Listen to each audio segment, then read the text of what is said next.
해외 영업하면 첫 번째 드는 생각이 혹시 해외에서 대학 나오셨나요? 아니에요. 저는 해외에서 대학 나오지 않았어요. 그럼 혹시 해외에서 사셨나요? 해외에서 말레이시아에서 어학연수 4개월 진행했고 4개월이요? 그리고 인턴십을 5개월을 했어요. 인턴십. 그럼 도합 1년이 안 돼요? 그리고 인도네시아에서 네. 인턴십 4개월까지 하면 이제 겨우 1년 조금 가까이 되는 수준이에요.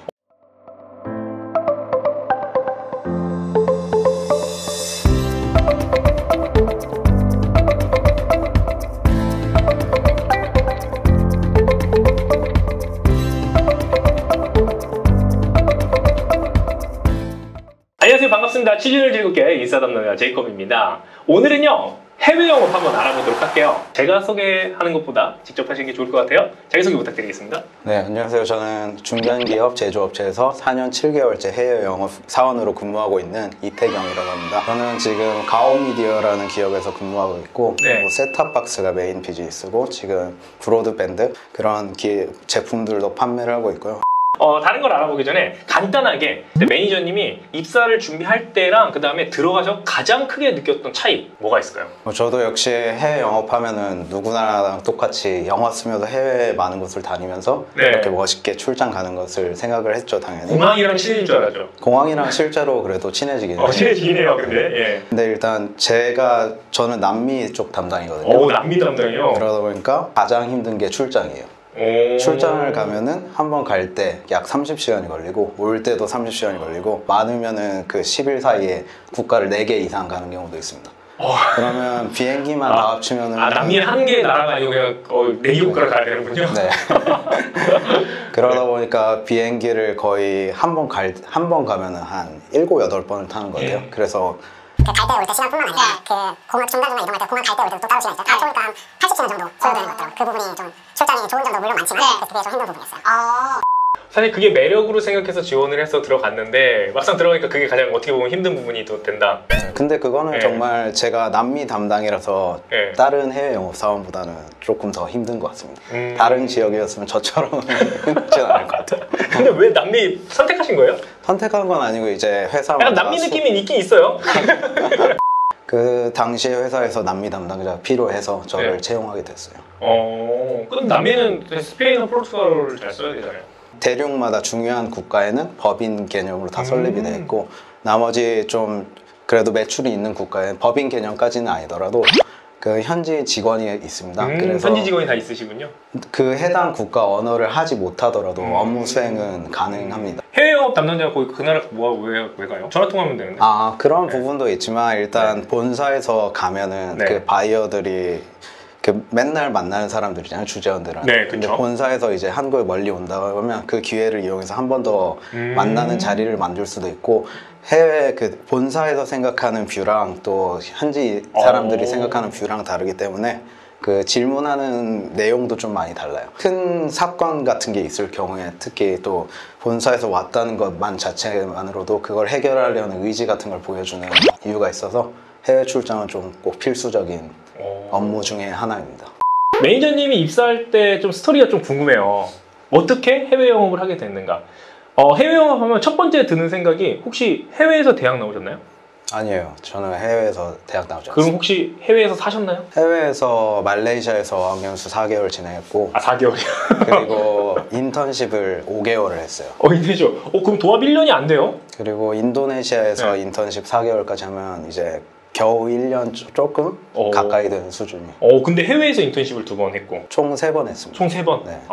그럼 단순 어학연수가 아니고 계속 인턴십 형태로 일을 하시면서 하셨네요? 저는 전공을 대학교에서 바이오 메디컬 전공을 했는데 이공계예요 또? 네. 잘 못 따라가고 있던 찰나에 뭐라도 해야겠다 해갖고 말레이시아 어학연수를 가게 됐거든요. 약간 도피성? 네, 약간 맞습니다. 도피성이 어쨌든 영어는 해놔야겠다는 마음에서 그 어학연수가 학교에서 보내주는 거였는데 제가 첫 기수였어요. 첫 기수였고 그 쿠알라룸푸르 수도 지역도 아닌 다른 외곽 지역에서 있었었고 초반에 뭐 생활 정보 찾아보고 이런 거에 시간을 너무 많이 뺏겼었어요. 그래갖고 그 다음 기수 올 때 좀 도움이 되기 위해서 그 생활 정보 같은 걸 좀 정리한 파워포인트를 만들었었고 그 파워포인트 만들었던 기획 도와주려는 것도 있었지만 그 취업 준비 차원에서 한 것도 있었거든요. 그거를 이제 어학연수 끝나는 시점에 그 어학연수 학교랑 어떤 주관 회사랑 이어져서 어학연수 네. 프로그램을 했던 건데 거기에 보냈더니 그 회사에서 제가 마음에 든다고 마침 또 쿠알라룸푸르 안에 수도에서 네. 버자야 대학교라고 엄청 큰 대학교가 있거든요. 네네. 거기에 이제 어학연수 프로그램을 체결한 시점에서 네. 저한테 이제 한국인 관리자로 인턴십 한번 해보면 어떻겠냐. 그렇게 해서 인턴십을 바로 어학연수 이어서 진행하게 됐고 진행하다가 그 한국에서 본사에서 가끔씩 이렇게 오실 때가 있었어요. 네. 한 몇 번 안 오셨나요? 오실 때마다 이제 외국인들이랑 그 업무 상담하고 네. 같이 뭐 식사도 하면서 이런 모습을 보고 그 글로벌 B2C 비즈니스에 좀 맛을 봤고 그때부터 이제 해외 영업사원이 되기로 결심을 해서 귀국하자마자 그때 대학교 3학년인가 그랬었어요. 네.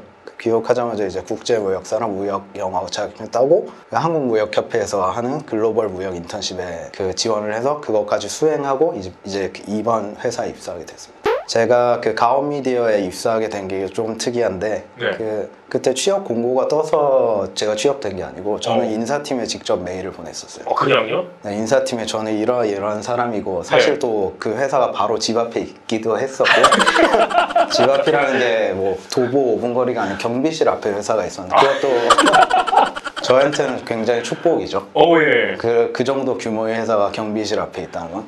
사실 제가 물어보고 싶었어요. 왜 굳이 가온미디어에 그렇게 메일을 보내게 되냐 묻고 싶었거든요. 네. 눈앞에 맨날 보이는 회사였군요. 네.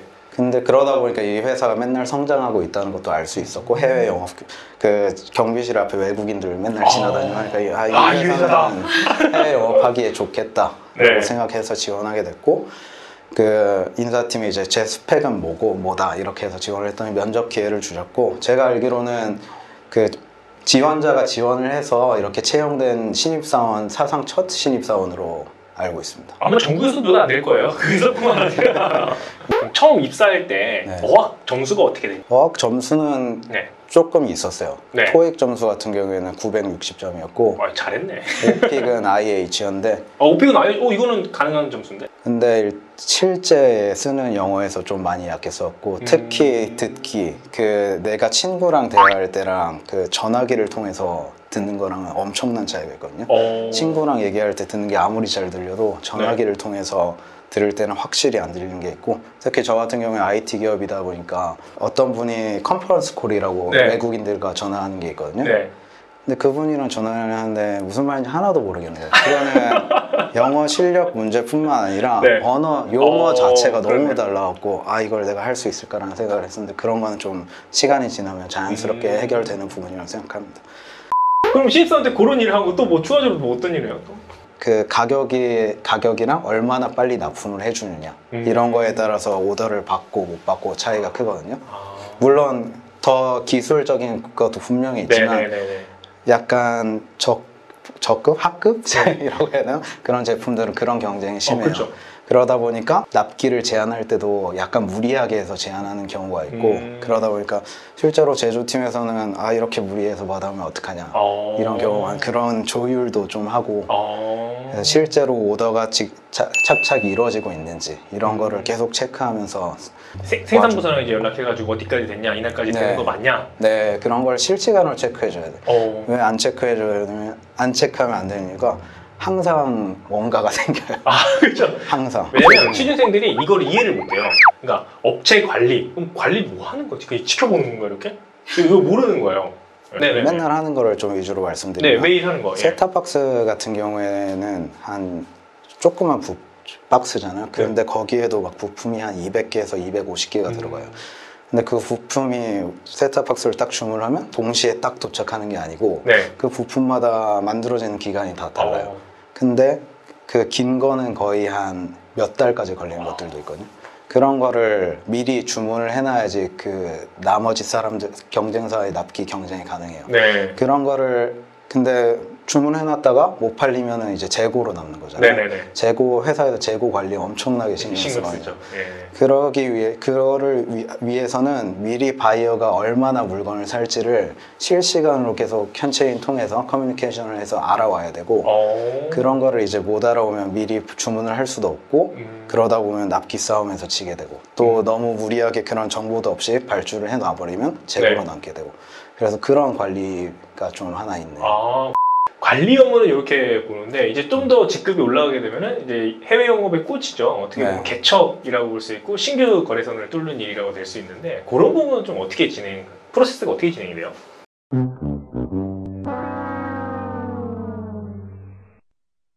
자, 재밌게 보셨다면 구독과 좋아요를 눌러주시기 바라겠습니다. 그리고 조금 더 보완이 필요하다면 싫어요 눌러서 저에게 피드백 주시면요 반영하도록 할게요. 그럼 이상 마무리하도록 하겠습니다. 안녕!